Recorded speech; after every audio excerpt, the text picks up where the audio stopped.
Hello everyone, my name is Kitty Tripathi and I am faculty of Electrical Engineering Department in BBD NIIT Lucknow. We are discussing unit number 4 of control systems, which is frequency response analysis. In today's lecture, we will discuss about Nyquist stability criteria. This subject control system has AKTU code as KEE502. So let's begin. Before beginning with the Nyquist stability criteria, let us quickly recall what we have done in previous lectures of this unit. In the unit number 4, previously we have got the concept of polar plots. What we were doing in polar plot was we were representing any function or any system in frequency domain.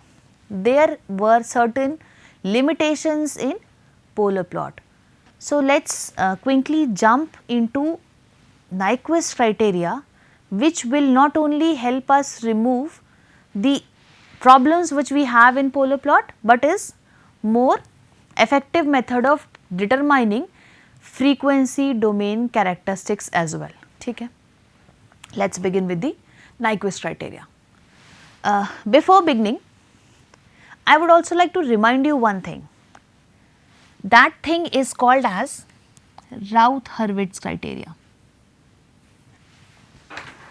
Now जैसे ही हम system में stability की बात करते हैं, किसी भी control system की स्टेबिलिटी की बात करते हैं, तो पहला चीज़ जो हमारे दिमाग में इमीडिएटली आता है वो आता है Routh Hurwitz criteria without much of a wasting any time. Routh Hurwitz criteria immediately हमारे दिमाग में पिंच करता है. And what is Routh Hurwitz criteria? क्या करता है राउथ-हर्विट्ज़ क्राइटेरिया? राउथ-हर्विट्ज़ क्राइटेरिया हमें ये बोलता है कि कोई भी क्लोज लूप ट्रांसफर फंक्शन हो, उसकी स्टेबिलिटी डिटरमाइन करना हो तो कैरेक्टरिस्टिक इक्वेशन पिकअप कर लो. उस कैरेक्टरिस्टिक इक्वेशन से लोकेशन ऑफ रूट्स का आइडेंटिफिकेशन कर लो.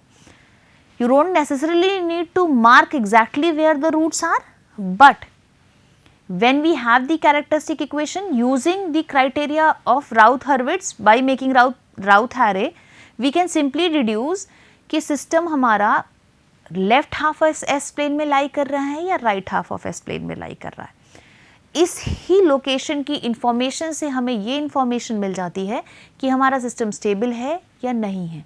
सेकेंड थिंग, अगर नहीं है तो कितने रूट्स ऐसे हैं जो राइट साइड लाई कर रहे हैं जिनकी वजह से सिस्टम अनस्टेबल हुआ है. ये कुछ फंडामेंटल इंफॉर्मेशंस हैं जो हमें राउथ-हर्विट्ज़ क्राइटेरिया देता है.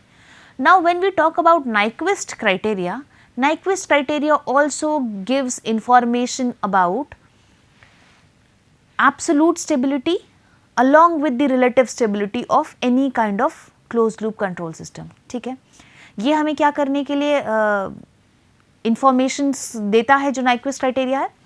ऑल दोज इंफॉर्मेशंस जो हम राउथ-हर्विट्ज़ क्राइटेरिया से रिट्रीव करते थे, वो सारी की सारी इंफॉर्मेशन हम Nyquist से भी रिट्रीव कर पाते हैं. राउथ-हर्विट्ज़ क्राइटेरिया में हम लोग क्या डिफाइन करते थे? हमारे पास लोकेशन कहाँ है, एग्जैक्ट लोकेशन नहीं, बट हमें ये भी जानना है कि location left half of s plane में है या right half of s plane में. ये एक फर्स्ट थिंग था जो राउथ-हर्विट्ज़ में, वही सेम काम Nyquist is also capable of doing. Nyquist stability criteria also help us know the location of roots of characteristic equation, that whether it is lying on the left half of S plane or it is lying on the right half of S plane.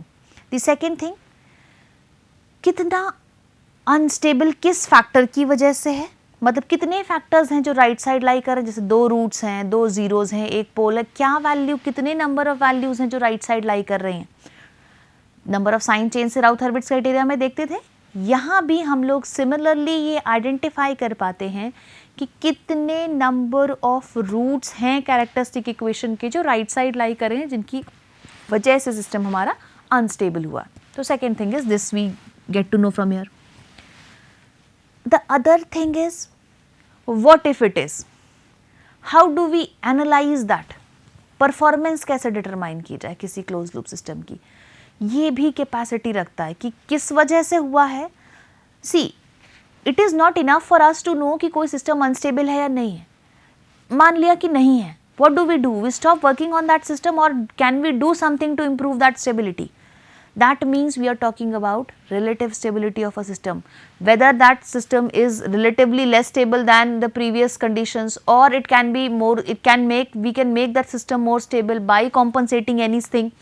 जैसे हमें ये पता चला कि 2 zeros या एक zero एक पोल की वजह से वो राइट साइड लाई कर रहा है, जो हमारा कैरेक्टरिस्टिक इक्वेशन है, ठीक है, उसके रूट्स जो हैं, 2 रूट्स अगर हमारे पास राइट साइड लाई कर रहा है. Forget about pole and zeros, it can be bit intimidating right now, because अगर हम पोल्स एंड जीरोस की बात करते हैं तो we have 2 terminologies, poles and zeros of characteristic equation और poles and zeros of the overall transfer function. So let's keep it aside and only talk about the roots of characteristic equation right now.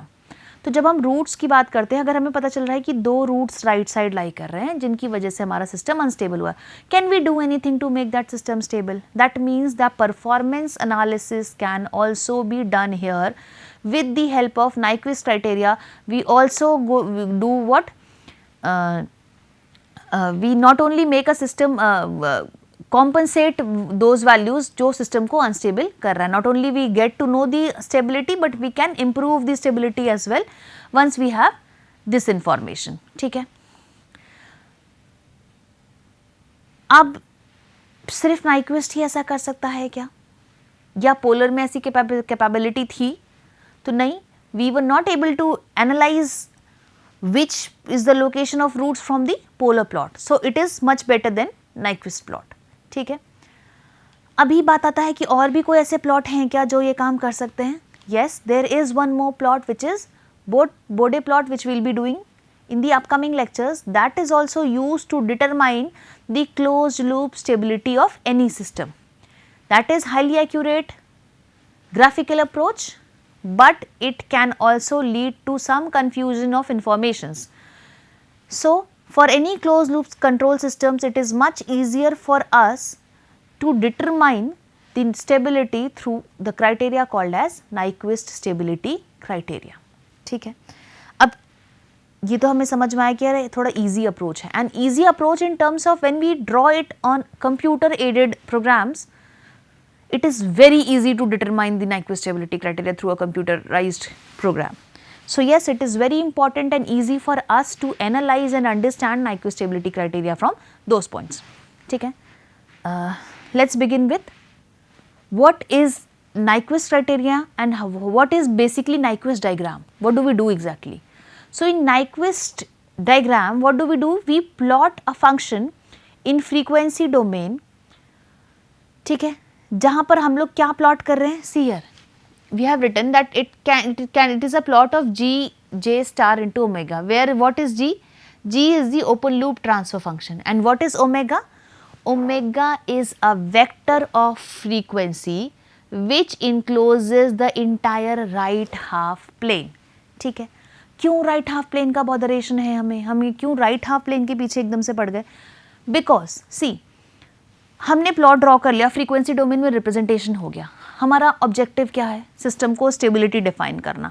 ना सिर्फ इतना, हमें ये भी define करना कि कितने रूट्स राइट साइड लाई कर रहे हैं जिनकी वजह से अनस्टेबिलिटी आई है. Until and unless we get these values, हम ये नहीं बता पाएंगे कि हम क्या कर दें जो इन वैल्यूज को हम कॉम्पनसेट कर पाएंगे. ठीक है. या कॉम्पनसेट कर भी पाएंगे कि नहीं कर पाएंगे. There are large number of question which arises, but before that we have to analyse कि कितने एलिमेंट्स हैं हमारे सिस्टम के जो राइट साइड लाई कर रहे हैं राइट हाफ प्लेन के. So what is a critical thing? Right half plane. तो हम लोग क्या करते हैं Nyquist में? हम लोग Nyquist में क्या करते हैं? बेसिकली हम लोग राइट हाफ प्लेन को इनक्लोज करते हैं किसी रिप्रेजेंटेशन से. ठीक है. रिप्रेजेंटेशन बाई अ कर्व या a contour which is called as Nyquist contour. तो Nyquist कॉन्टूर से हम लोग रिप्रेजेंट करते हैं राइट हाफ को. ठीक है. क्या फ़ायदा हो रहा है इससे? इससे जो डायग्राम बना रहे हैं वो क्या करेगा? It is such that it encloses entire right half of plane.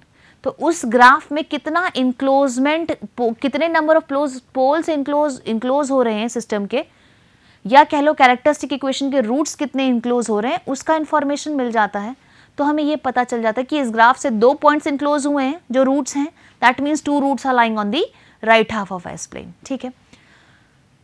Second thing, how different it is or how similar it is with polar plot. तो पोलर प्लॉट में भी तो हम फ्रीक्वेंसी डोमेन में ही हम रिप्रेजेंट कर रहे थे, but what were we doing in polar plots, polar plot में हम ओमेगा की वैल्यू 0 to इन्फिनिटी के बीच में ग्राफ को प्लॉट करते हैं. What do we do in Nyquist diagram, we move from minus infinity to plus infinity. ठीक है, we move from minus infinity to plus infinity is the fundamental boundary line difference between Nyquist and polar in terms of drawing those values.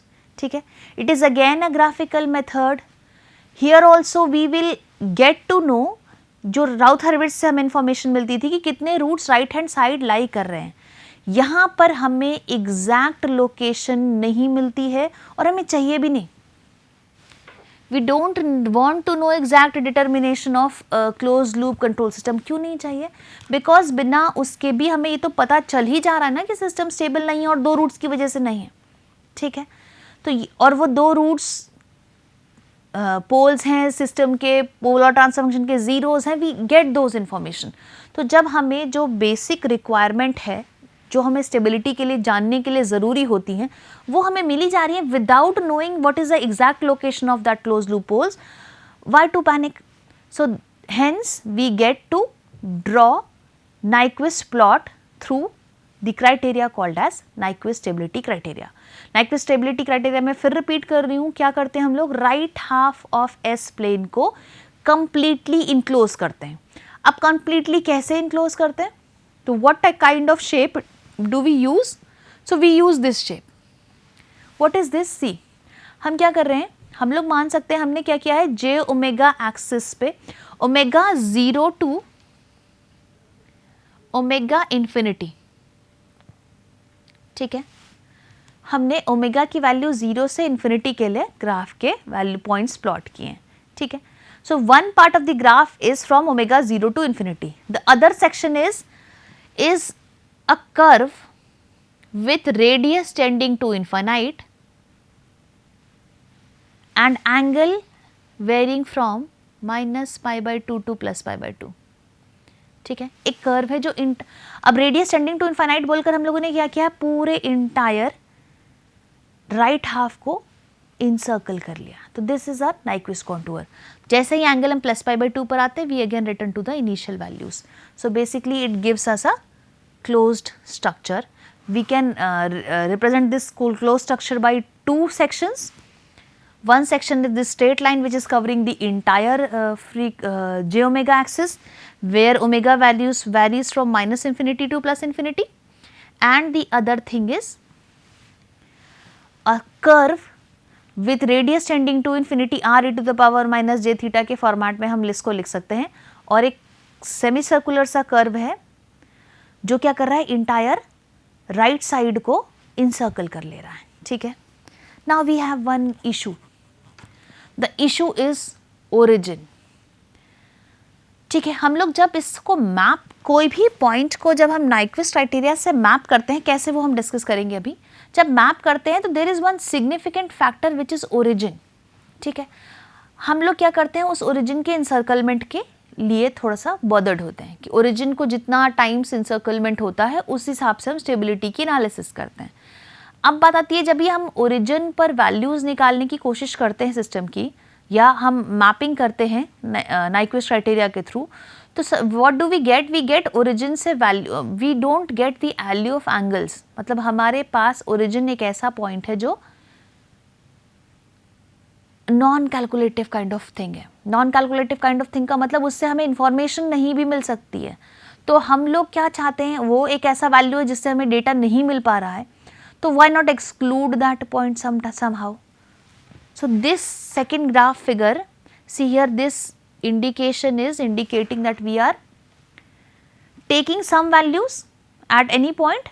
We are starting the graph from there, covering, see this is some ये red point का जहाँ beginning है, अगर हम इसको देखें इस red point के, तो we are beginning at a any positive magnitude with phase angle 0. ठीक है, उस पॉजिटिव मैग्नीट्यूड फेज एंगल 0 से स्टार्ट किया हमने और ओमेगा की वैल्यू टिल इन्फिनिटी मूव कर गए. ठीक है, excluding this 0. Then we travel through that semi circular curve where r tends to infinity, and then again we trace back to negative मतलब minus infinity to again that constant magnitude, we are excluding the value 0 here. ठीक है. Now let's see it by the expressions. How do we classify. मैंने अभी आपसे थोड़ी देर पहले ही कहा था ना, जरा पोल्स एंड जीरोस की टर्मिनोलॉजीज असाइड कर लेते हैं. हमारे लिए बड़ा इंपॉर्टेंट शब्द है, क्योंकि किसके पोल किसके जीरोस की बात कर रहे हैं, ये बहुत इंपॉर्टेंट चीज़ है. तो बिफोर हम डाइव इन करें नाइक्विस्ट क्राइटेरिया पे, let us understand what is this pole and zeros concept. See here we have overall transfer function as for a negative feedback system. Obviously, why are we considering every time negative feedback system? It is because it is preferable. Negative feedback systems are mostly preferable. That is why we are every time taking negative feedback system, right? 1 plus HS into GS. ठीक है. अभी क्या बोल रहे हैं हम यहाँ पर, दो तरह के पोल्स एंड जीरोस की बात हो रही है. देखो, हम लोग जब स्टेबिलिटी की बात करते हैं तो हमारा फोकस किधर चला जाता है, इस एक्सप्रेशन पर. This is called as characteristic equation. ठीक है, हमारा फोकस इस कैरेक्टरिस्टिक इक्वेशन पर होता है. तो और अगर हम सिस्टम को कंप्लीटली देखें, क्लोज लूप कंट्रोल सिस्टम को, तो हमारा एक्सप्रेशन है GS अपॉन 1 प्लस HSGS. जब हम इंटायर सिस्टम देखते हैं तो हम क्या बोलते हैं, सिस्टम के पोल्स स्टेबिलिटी डिफाइन करते हैं. सिस्टम का पोल्स क्या हुआ यहाँ पर, इंटायर ट्रांसफर फंक्शन की बात करेंगे तो 1 प्लस HSGS. ठीक है.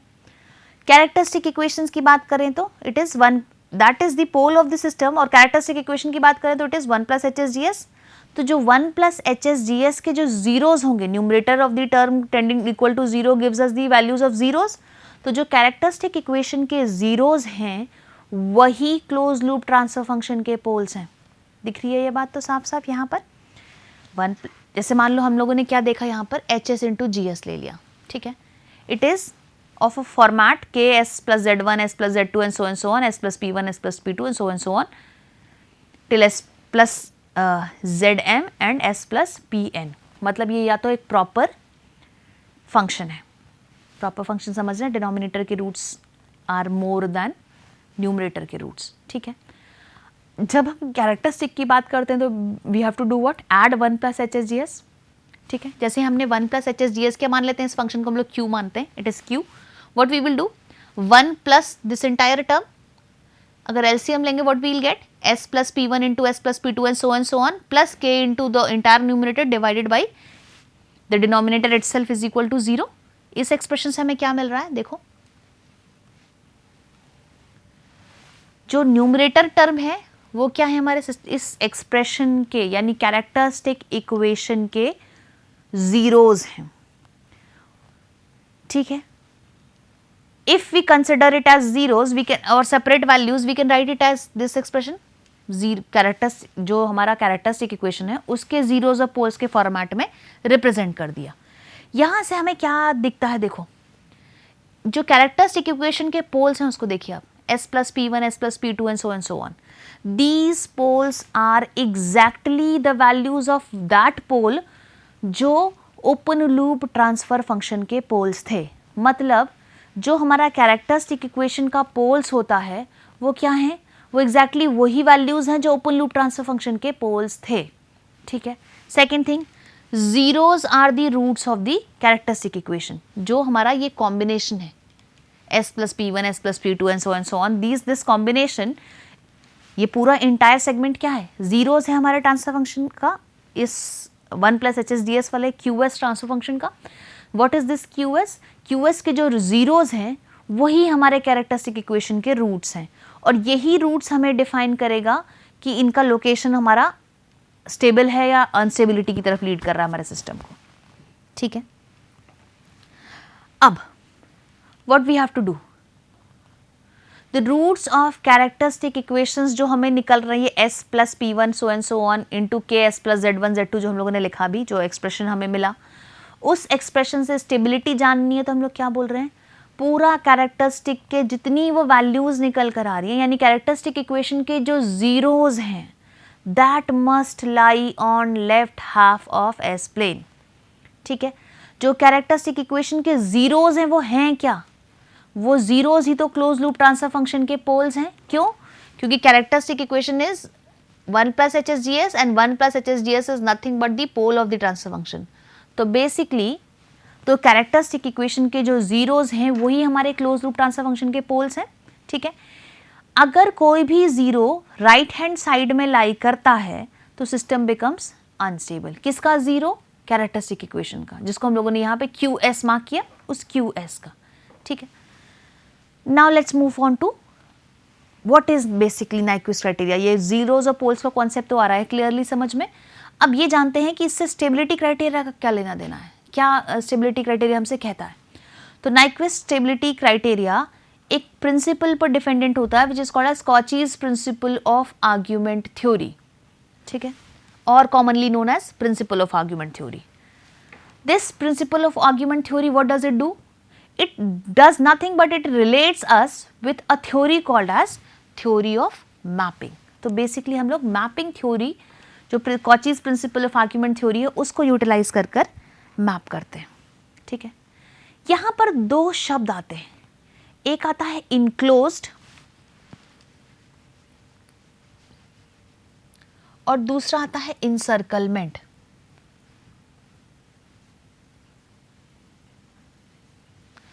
जब हम लोग नाइक्विस्ट कॉन्टूर की बात कर रहे थे तो हम लोगों ने क्या कहा था कि लोकेशन को हम लोग ये डिफाइन करते हैं कि लोकेशन राइट साइड में ना हो, मतलब हम लोगों को राइट साइड का ध्यान देना है। तो हम लोगों ने क्या किया था, जो हमारा एस प्लेन है उस एस प्लेन में हमने पूरे जे ओमेगा एक्सिस को क्या किया था, ओमेगा इज इक्वल टू -∞ से +∞ एक सेगमेंट ले लिया था और दूसरा सेगमेंट ये ले लिया था r e⁻j θ टाइप्स। ये radius r which is tending to infinity and this angle is theta, ठीक है। तो ये क्या कर रहा था, कंप्लीटली इनक्लोज कर रहा है पूरे राइट साइड को, ठीक है। अब इनक्लोज करने के बाद हमें क्या मिल रहा है, we are finding that it is lying inside the closed path any point or it is lying outside that closed path, ठीक है। जो भी हमारा लोकेशन है रूट्स का वो यही तो या तो इस इनसर्कलमेंट के अंदर होगा या इनसर्कलमेंट के अंदर नहीं होगा। तो when it is lying inside it is called as encirclement, ठीक है। जो हमारा लोकेशन है अगर इनसर्कल्ड है कि नहीं है, ठीक है, that is in either inside that enclosement और it is not inside that enclosement. There can only be two possibilities. When it is inside, that means it is encircled by the closed contour. If it is not, then it is not encircled. Simple, ठीक है। अब encirclement की counting कैसे करते हैं, because it is a directional constant कि किधर से किधर encirclement कर रहा है। तो we consider anti-clockwise direction as the reference value, ठीक है।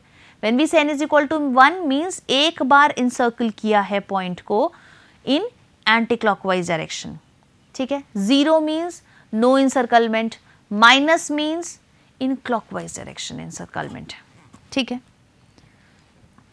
अब बात आती है कि क्या करें encirclement का, क्या है ये प्रिंसिपल ऑफ आर्ग्यूमेंट थ्योरी, क्यों हमें इतना बॉदरेशन है encirclement राइट साइड का प्लेन का enclosure, why it is, what does principle of argument theory or Cauchy's principles has to say in it।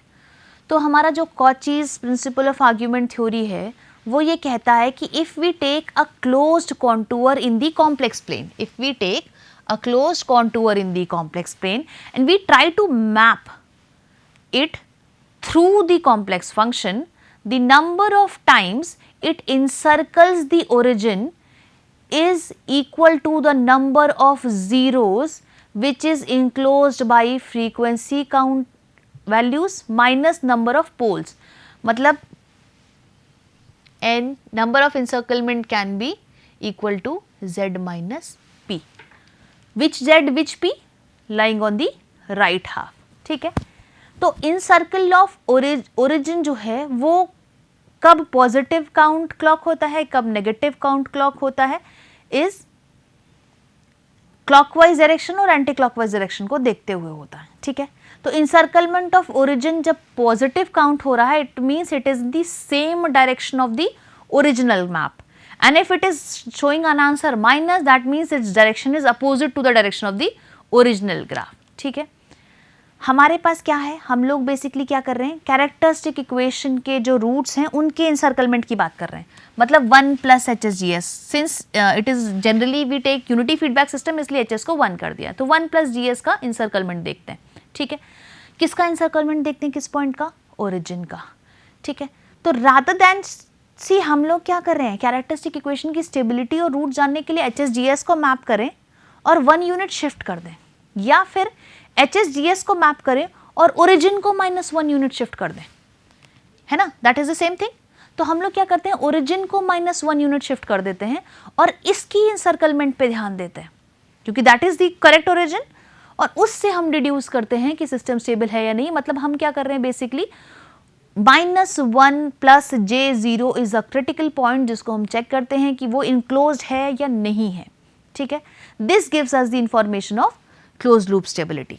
ठीक है, तो हमारा जो एनालिसिस है, जो नाइक्विस्ट डायग्राम है, it moves around this point -1 plus J0।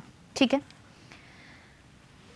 हम यहाँ नाइक्विस्ट पाथ में क्या शो करने की कोशिश कर रहे हैं, स्टेबिलिटी किस चेक करने की, किसके through, zeros of 1 plus HSGS और the overall pole of the transfer function. Same thing, क्या कहता है नाइक्विस्ट कि हम zeros location left hand side, whether all zeros are located on left hand side और it is all are making on the right hand side, right hand side lie करने पर system क्या होता है, हमारा अनस्टेबल होता है। तो हम हमारा एक्टिव रीजन क्या होगा यहाँ पे, राइट हैंड साइड। तो बेसिकली हम लोग क्या करते हैं, राइट हैंड साइड पर फोकस करते हैं। तो हम क्या करते हैं, एक प्लेन ऐसा बना रहे हैं जो इंटायर राइट साइड को ही इंसर्कल कर दे रहा है, इनक्लोज कर दे रहा है पूरे राइट साइड को, from -∞ to +∞, and that is called as Nyquist curve। ठीक है, या Nyquist contour। अब ये Nyquist contour ये एक प्लॉट है जहां पर हम लोगों ने जैसे अभी पहले ही बोला कि हम क्या कर रहे हैं, हम वैल्यूज को इंटायर j-ओमेगा एक्सिस पे ले रहे हैं और r टेंडिंग टू इन्फिनिटी करके इंटायर राइट साइड को इनक्लोज कर दे रहे हैं। There may be some issues with origin, so we certainly leave origin and then enclose it। ठीक है, तो these are the basic representation of frequencies for the right side। यहां पर इस कर्व में जो राइट साइड में जो आप लोगों को रेड कलर से इंडिकेटेड सा दिख रहा है ना, that is for positive frequencies, और यहाँ पे जो ग्रीन पोर्शन पे दिख रहा है मार्क होता हुआ, दोनों ही ग्राफ में जो ग्रीन पोर्शन पे मार्क होता हुआ दिख रहा है, that is for negative frequency. ठीक है,